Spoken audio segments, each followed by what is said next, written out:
Conor, how's it going? Good. On time yesterday, only a half hour late today, which is not bad. Less than I would. I'm on the fight's getting close. I'm getting focused now. I want to fight. So I was early yesterday. I've been handling the duties that they've put before me.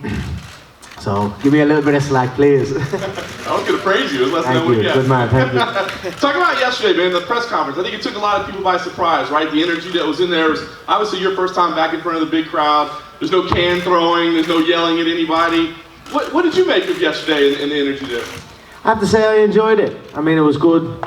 There was competitive spirit there and a good energy in the crowd. And, you know, we're gearing up for a fight.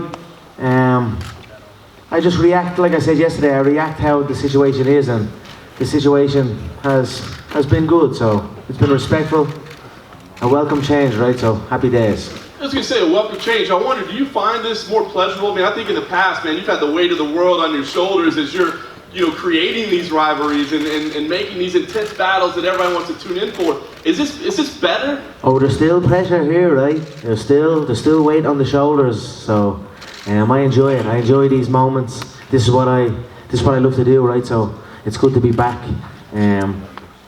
It's a different response between myself and Donald, but it's still a high intense bout. And make no mistake, I'm coming with all my intent and all my skills to put Donald away. And Dana has said that there's some stakes here. It's basically a #1 contender bout for you at lightweight if you choose. I'm curious. I know you say maybe that fight doesn't even happen, it's fallen apart so many times, but let's say the fight does happen and we all get to see it. Do you have a preference of getting a rematch with Khabib versus if you were to take the lightweight title from Tony Ferguson? I think regardless of the result, I think I should probably face both of these men. I would like to face both of these men. I'd like to face Tony Ferguson. I've had a history with Tony, right? We managed Tony. He was well looked after. We had him one of the highest paid non-champions in the game, and there's history with Tony, so I'd like a bout with Tony at some stage. Of course, the rematch. We must make that rematch. I'm pushing for the Moscow bout. I'd love to do that. Both men are certainly in the crosshairs. Yeah. And lastly for me, Conor, you got to take care of business first on Saturday, but you're a guy that gets to call the shots sometimes. We had Kamaru Usman here earlier, and he said, listen, if Conor wants it, I'm interested. We also had Masvidal here, and he said, his eyes kind of lit up a little bit. I think he's down. Yeah. He said he might even... I'd say so. Let's be real. It's the McGregor multi-million-dollar fight club, right? Donald's next up. This will be a multi-million-dollar payday for Donald. Gone from a couple of 100,000. I mean, talk about the records and the amount of times this man's made that walk, and he's never hit the 7-figure mark. Now he's going to hit the multi-7-figure mark. So I'm very happy with that, very proud of that, and proud of the position I'm in. So you best believe all their eyes are lighting up when the Notorious' name is mentioned. Like I said, this 170 bout, I made this bout at 170 for the excitement that's going on in the 170-pound division, and my want to get in there with this situation for the bad motherfucker belt or the world championship belt. So both of those men are also on my radar. If you had to pick one of those three, if Dana came to you with the option and said, look, lightweight title fight, welterweight title fight, Masvidal for the BMF title, which one would you prefer? Whichever one comes up first, to be honest. I just want activity, right? I'm going to go in, I'm going to look to acquire rounds in here. I'm not going to be in a rush. I'm going to put pressure on Donald. I'm going to hurt Donald, but if he can last, I'll be happy. I'll be happy to acquire rounds in here and then build on these rounds. I feel after the Diaz 2 build-up that I had, and then the performance I had in the bout itself, and then leading into the Eddie Alvarez fight, I just felt like I was in prime condition and untouchable, and so I'm looking to acquire that time in there again. So whichever one comes up first. Like I said, God willing, I get out safe on Saturday night. Whoever's up next, I know a date was mentioned in March. I'm up for March also. You're going to see a lot of me. You're going to see a lot of me here. So happy days for you all also. I know all your eyes are lighting up too. Conor, to your left. Are you surprised this fight with Cowboy hasn't happened before, because it has come close? Yeah, it has come close, and Nate Diaz obviously stepped in that time, and it's been rumoured since 2015, right? So it's been inevitable that the bout would happen, and I feel the timing has been right. We've gone our ways, and we've come back around, and things have changed, and it's like I said yesterday, it would have been a different build-up many years ago if the fight was made compared to how it is now. So I feel the timing is right. I feel it's good for myself, good for Donald, good for the sport, and good for the progression of it. And I'm happy also it's at 170, you know what I mean? Like I said, Donald didn't think I was going to beat Jose at 145. They thought I was too small at 155, now I'm at 170. People say maybe I am playing a little psychological game with Donald, a little internal one or a subliminal one. You mentioned the timing of this fight not happening before. What about the timing now is happening that was able to happen? Well, look, it was so long. Where was that question come from? To your left, sir. It was so much politics in the game, right? I've been looking to come back. I was supposed to come back last July against Gaethje at 155. That was what we were scheduling for in Madison Square Garden. So many things got in the way. Then I was asking for someone else, and then it's just so much noise. So I went to Russia. We had a date. I said the date. I told the UFC, this is the date I'm coming back. Get me an opponent. I said before the press, ask the UFC who the opponent is. So they chose Donald, and I'm very happy with it. Like I said, it's been inevitable. I'm very happy with it. So I know you're asking me who's next, what's next, and for me, it's me next. I'm just coming back in fresh, ready, prepared, looking to compete. So who it is, it does not matter. It's going to be a big fight no matter what. There's many big fights before me. So. Last question from me. Does Donald's persona strike you as different from other fighters? Some unique characters in this business, right? I mean, you want to see unique characters. You look inside the UFC or the mixed martial arts as a whole. So, Donald's a good. Sorry, not many cowboys. No, so it's going to be good to do battle with a cowboy. I got to say, the Notorious versus the cowboy. I've been loving all the artwork and stuff that the fans have been doing. Very excited to get in there and do the business. Conor, you mentioned the pressure you feel in there. Right here, Conor. Left. Yeah. You mentioned you feel pressure in there still. You still feel a weight on your shoulders. You're also saying you're back, you want to fight a lot. With the success you've had, with the money you've had, where do you find the motivation to keep doing this at that level and this often? I want to feel that, right? So the guy said, no, I didn't have it, right? So I've kind of taken it off, but I want that feeling, you got to have that feeling to get in there. And it's a pressure game.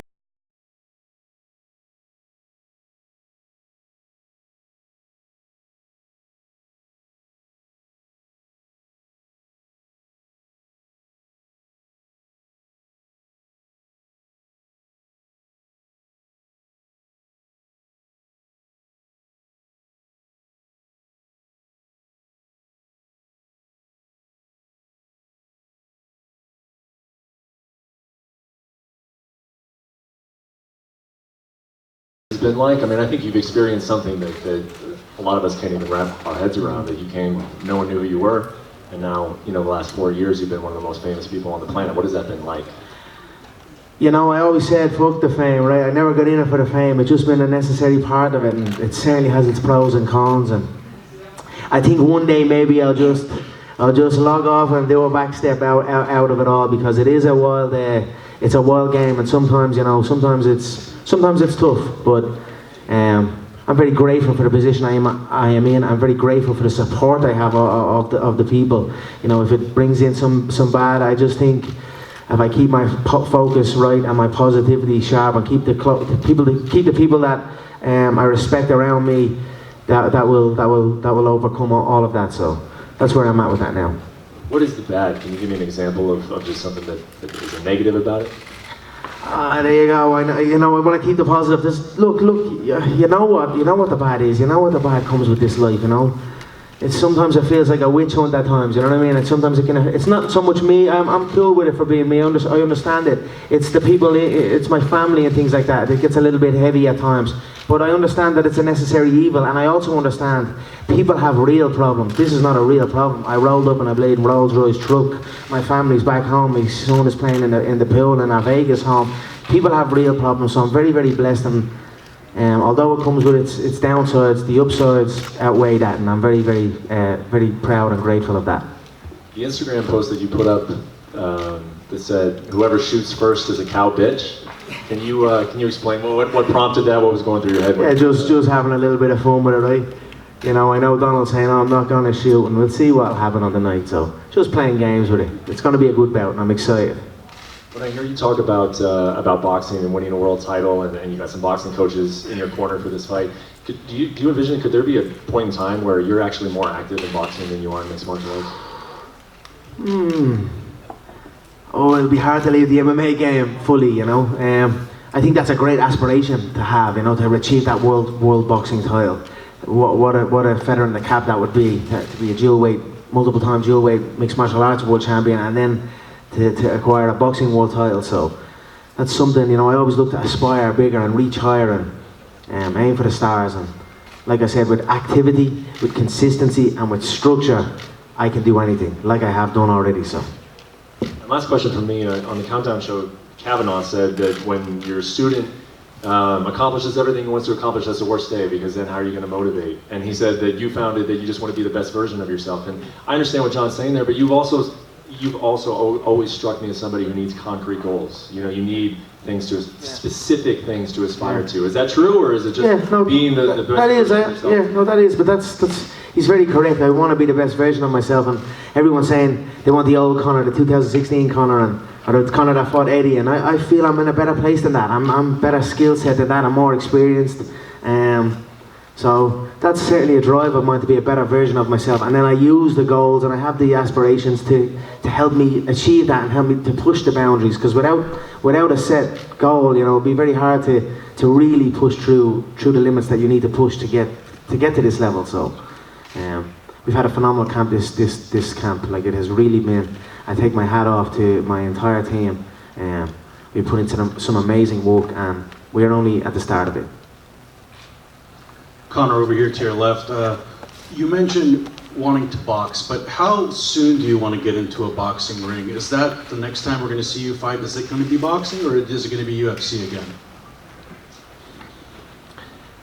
You know, it's hard to say. Like I said, consistency is what I'm here. I'm going to keep going. So whatever pops up, whoever. The guy asked me which of the three in a mixed martial arts bout I would like first. Whichever one comes up first, I'll be ready. So. Well, Floyd Mayweather and Manny Pacquiao are not getting any younger. Do you think that fight is going to take place this year? I certainly would love the rematch with Floyd. It could very well happen this year. Yes, it could very well happen. I know the Manny one is there whenever. So. Manny Pacquiao's right-hand man, Sean Gibbons, he released a poster yesterday on social media, a fight poster of you and Manny Pacquiao at Allegiant Stadium here in Las Vegas. Is that an event that you would want to be a part of? Yeah, well, that's the new football stadium, is it? Yes. I would be honoured to be a part of that event. When is that stadium being built? Or when? It'll be open over the summer. Wow, I would love to be the first combatant to fight in that arena. What a fight that would be against Manny, right? A small, powerful southpaw. I'd have to figure out the weight and these type of things. But something that interests me, no doubt. But you would be interested in boxing someone outside of Floyd and Manny? Yes. Even if it's an unheralded contender? Yes, I think so. I think, you know what, I've gone right to the top, right? I thought I'd done well. I did do well, right? I won rounds. I hit him more times than anyone. I hit him more times than Manny hit him. And I think with small adjustments in the prep and an understanding of what that style he's coming at me with now, I think I'd beat him. I really do think I'd beat him. So, but again, that was at the very, very top. So there's many world champions and many people around that also have somewhat of a name. And I feel like I could fight anyone. I could compete against anyone. People want to see me compete, and I want to compete for the people. So. And in addition to being a competitor, you're a businessman as well too. And I know with Zuffa Boxing, that's something that's around the corner. What kind of conversations are you having, and what role you want to be playing a part of that? Well, we have actually had no conversations about Zuffa Boxing per se, but you know, I've done amazing work with the UFC. I've done amazing work with Zuffa, and I've done amazing work with Dana. So. You know, I'm sure the conversations will take place at some stage. You know, I think we're all just kind of feeling it out and waiting to see what happens. And like I said, Manny's there. There's people there. There's things happening in the background. So we'll see what happens. Conor, right over here to your left. To your left, right here. You said you've been waking up earlier in this fight camp than usual. Usually you sleep in late. What does a Conor McGregor morning routine look like? You know, yeah, so for me, I done this on the Diaz 2 camp, right? Structure. I had a set time that I train each day, and I had a set time that I went to bed, and I had a set time that I woke up.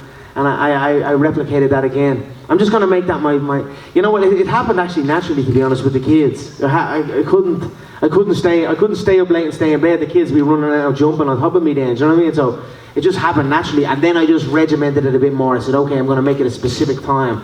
So it just worked in sync with it. And I wake up in the morning, stretch, always drink water, go down, have my breakfast, play with the kids, and about an hour and a half to 2 hours post-breakfast, I put in my first training session. So that's my morning routine, and I absolutely love it dearly. We got a new property in Ireland. It's a phenomenal property on beautiful grounds, the Irish air, the trees and the forestry in it. It's like a park in the house, and I wake up every day and I'm very, very blessed to be giving my kids this life and to be living this life myself. So morning for me now is just a time of appreciation, and I'm just appreciative of what I have in my life. Thank you very much. It's great to have you back. Thank you. Thank you, Conor. That's it? Thank you guys, appreciate you all. Thank you.